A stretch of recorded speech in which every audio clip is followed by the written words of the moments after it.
All right, my friends, welcome back to Anti-War Radio on Chaos Radio 95.9 in Austin, Texas.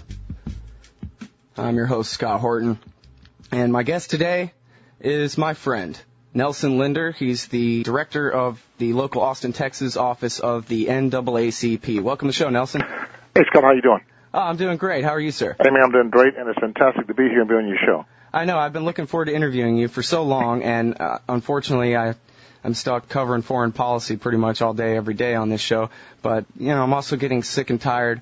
Well, I have been for a long, long time, sick and tired of seeing the Austin Police Department murder unarmed men, almost in every case, I think, unarmed black men in this town. And something's got to be done about it, if only publicly shaming them. If that's all I can do, then we'll do that. You know what? If it's okay with you, I'd like to go ahead and just real quick, just for a minute or two, if we can just get this out of the way, if I can get a quote of you on tape, I already know what you're going to say, about Ron Paul. Here's a man who they have nothing on him. His middle name is Ernest. He's been married to his wife for 50 years, was a milk boy when he was a little kid, track star, and they just got nothing on him. They got nothing. Except in the 1980s, some papers were written by a ghost writer, I know that you know, that said some pretty disparaging things about black folks, and it is still going around on the blogosphere. People will not just use their Google and do their research. They just take the first link they find, and these rumors are still going around that Dr. Ron Paul is some kind of racist. And I know that you know Dr. Paul, so I was just wondering if I could give you a chance to describe what you believe his character is. Well, sure. I met Ron Paul about 20 years ago on another station, and he was doing a presentation, and I called in and talked to him. I've also read his work. Let's face it, Ron Paul is a thinker. He's also a constitutionalist. He believes in the Constitution. And in America in 2007, where that document has been tossed around like a piece of paper, he's a very, very dangerous man. He's talking about real issues. He's very intelligent. He's very informed. And he's a free thinker. So that's going to invite attacks on him. As far as a comment, there are a lot of folks who don't quite understand the libertarian philosophy. I mean, we appreciate the fact that you watch the Constitution, but in reality, as black people sometimes, we don't feel social policy. And sometimes people can say things in a context where it can be distorted and have a much greater impact. So I think in his case, he was basically taken out of context. I've watched his work. I admire what he does on foreign policy. He has a lot of potential. I just think that in the future, we want to talk more about social issues because in reality, if you're talking about trying to have a meaningful impact on the American political system, you've got to understand that as African Americans, we do have to deal with social issues because of our history. And I think if they would do that as well as talk about the fact that the Constitution is very, very important, I think a lot of folks would be a lot more comfortable not only joining the dialogue, but perhaps being a part of the party. So I like Ron Paul personally. I like what he's saying. I think he's sincere. I think he's correct in what he's saying. And I hope that more folks in the other parties develop the courage to join him and address the issues that I think will decide the fate of this country in the near future. Mm-hmm.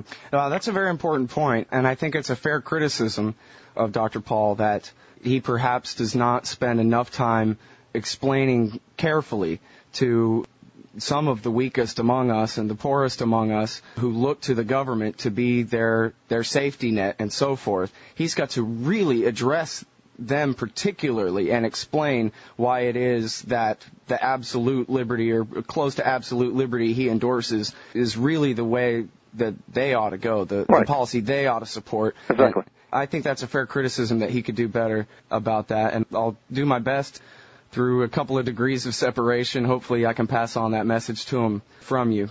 I take that very seriously. But and you've met him, right? You've sat down and had dinner with Ron and stuff. Yeah. So, but you never thought that he was thinking, oh, a black guy, while your back was turned or anything? No. I met him. We had a very, very direct handshake. We looked eye to eye. He's a very informed man. No, not at all. That was not my impression at all. He was very, very careful about what he said. He was not disrespectful. I don't get that from Ron Paul. I think he's a very serious person. I just think he was taken out of context based on that conversation. I never got that impression from him at all. Yeah. Well, and I totally agree with that. And like you said, the man's a libertarian, and the libertarian philosophy is, of course, everyone is an individual to be judged by the content of their character, period. So how could he possibly be a racist if he's an individualist? Right. And I think, too, Scott, if we look at the big picture here, we're talking about the Constitution. I mean, my God, you can't have a more important topic than that particular document in 2007, because if we understood it, we wouldn't allow what's happening in this country currently today to go on. So I think he's got the right topic, obviously. We need to figure out some way to involve the American public in general and show them that even in 2007, if you understand that document, you can use it to change things. But unfortunately, let's face it, it requires discipline, it requires a certain kind of courage and a certain kind of scrutiny, and nobody wants to be attacked for having a different point of view. So I think that's a challenge he faces in this time when we're looking at almost a certain kind of fascism in this country. Right. Yeah, I think you're right. And you know, I went to his barbecue birthday party in Houston over the weekend, and part of his speech, he talked about how people sometimes criticize him for wanting to be a weak president. He wants to basically give up all the unconstitutional powers that the presidency has usurped from the people, the states, and the Congress, right, and return it where it belongs under the real separation of powers and so forth. And people criticize him for that. And he pointed out, and I absolutely agree, that it takes strength. It takes incredible moral strength to resist the temptation of power. And Ron Paul is that perfect balance where he's just barely willing to run when people beg him to. But then he only wants the power so he can give it up. And that takes an incredible amount of strength to resist the ability to use the power of the state against whoever you might want for whatever your whim. That's the way basically all the rest of them act. And so, you know, I believe that he's really the strongest willed of them all, and it's because of his moral center. Well, I think another thing, too, is that if we look at America today, Scott, 77% of the American population can name the Three Stooges. Less than 30% can tell you about the separation of powers, about executive power, right, about legislative power, judicial power. So we have a problem. Until we educate the population about what the Constitution really is and about the importance of checks and balances, he won't be fully appreciated. And that's my challenge as well. How do we get folks to think about things that are important in this country, like the Constitution, like separation of power? And I think that's our challenge. More work, more information. We have to also engage people in different places. We can't have these conversations on the fringes. We've got to go to town hall meetings. We got to go to where these other folks are. We got to encourage folks to look at these different parties. The two-party system has failed America. I have no doubt about that. It has failed America. We're an evolving country now. We're growing with all kinds of diversity.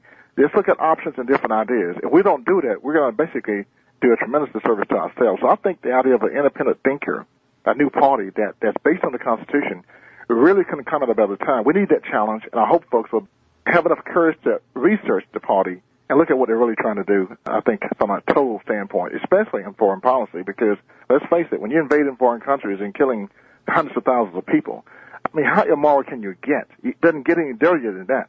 No, it doesn't. It is the worst possible situation. And even just this week, what the situation on the ground in Iraq is just incredible. It's unbelievable. And these are young folks, Scott, like you and I, who have been sacrificed for absolutely nothing, for money and power. I mean, that in itself is enough reason to look at Ron Paul seriously, but also look at the whole party and try to find ways, once again, to make it more, I think, relevant to everybody, make it more relevant socially, and try to educate folks about what you're really trying to accomplish. And I'm definitely committed to that, because we need change in this country. And until we invite change, these other parties are not going to really address us at all. And I'm very serious about that. Yeah, you are. And your history here in Austin, Texas is going an extra 10 miles on every case requiring it, which is an endless list, to just simply try to hold the government to their own laws. I mean, I can't think of a single radio interview or TV interview or anything I've ever seen of you where what you're saying is, you know, we need some kind of massive this or that. All you're saying is, listen, it's not okay for you guys to go around killing unarmed black guys and the law not applying to you the same way it applies to us. I mean, think of the double standard.